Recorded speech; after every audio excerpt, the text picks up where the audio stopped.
Adopting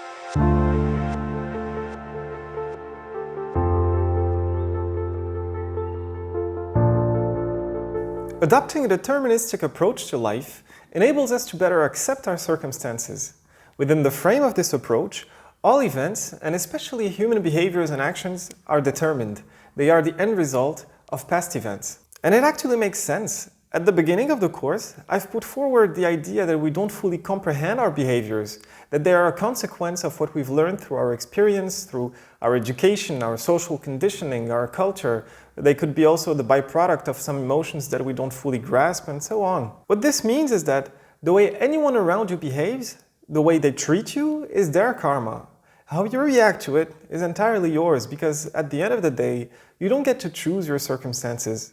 You choose how you react to them. So then, if anything about your partner, your boss, your parents, your children irritates you or frustrates you, well, these behaviors are merely the pinnacle of what they are, of what they have learned up to the point where they may have offended you. In understanding that the way in which they act, as reprehensible as it may be, is merely a reflection of their own experience, then you learn to dial down a little bit the resentment that you feel because, well, they didn't know any better. And neither did you. Their life circumstances led them to behave in the way they did, and yours led you to allow yourself to be hurt by something that's external to you that you have no control over. Here's another way to see it. It's likely that you may have somebody that you resent at the moment. Well, for the purpose of this exercise, let's leave aside all the pent-up feelings that you may have about them and try as hard as you can to put yourself in their shoes. And by that I mean, try to imagine that you've gone through everything that they had gone through since the day that they were born.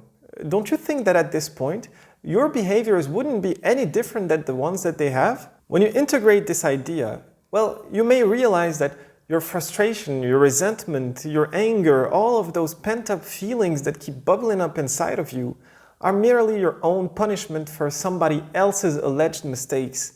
And it's because of your inability to accept something that you don't fully understand within the frame of your own perception. I really like this Buddhist saying which mentions that you don't get punished for your anger, you get punished by your anger. And so you don't have to take other people's behaviors towards you personally, because they're bound to judge, to criticize, to treat you in ways that you shouldn't tolerate. But if they disturb your own emotional balance, then what it means is that you probably have some expectations that you should learn to manage better. So if others think differently than you do, if they behave differently than you do or than you wish for, then take a step back.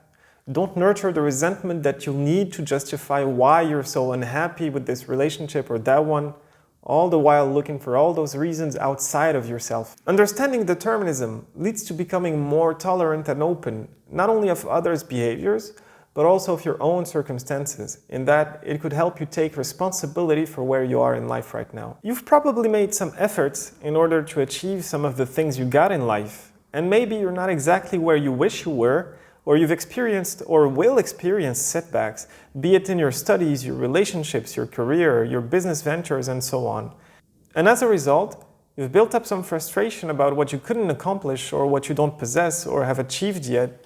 But I'd like to expand on the deterministic idea that I've put forward to where you are in life today.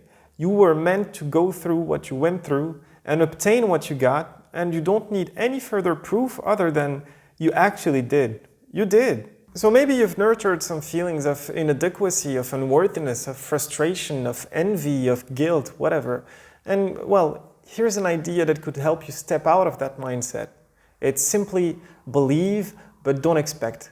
Believe in the outcome that you would like for yourself, but be open to the setbacks. Dr. Wayne Dyer used to say, have a mind that is open to everything and attached to nothing, because the minute you start expecting something, you create inside of you a condition for a future disappointment. So believe in the outcome of your efforts, but don't be attached to it as a condition for your own happiness. And as you do that, you'll have way more clarity in order to move on from the setbacks you experience. Because if things don't work out the way you had hoped for, then eventually you won't be crushed by your predicament, and you'll find it easier to look inside yourself to figure out what you could improve in order to move on. You wouldn't be operating from a place of lack, where this relationship rejected you, or you didn't get the raise that you wanted, or your business didn't take off as you expected, but rather from a place of acceptance and growth. I would like to nuance the notion of determinism here, because oftentimes what I hear people say is, oh, I've turned out this way because here's what happened to me last week, last year, or when I was 10 years old. You can define yourself by your personal history to a certain extent, but you can't justify how you behave today with your past, because ultimately you can control how you react to any given situation. Determinism doesn't mean you don't have to take responsibility for the way you behave today.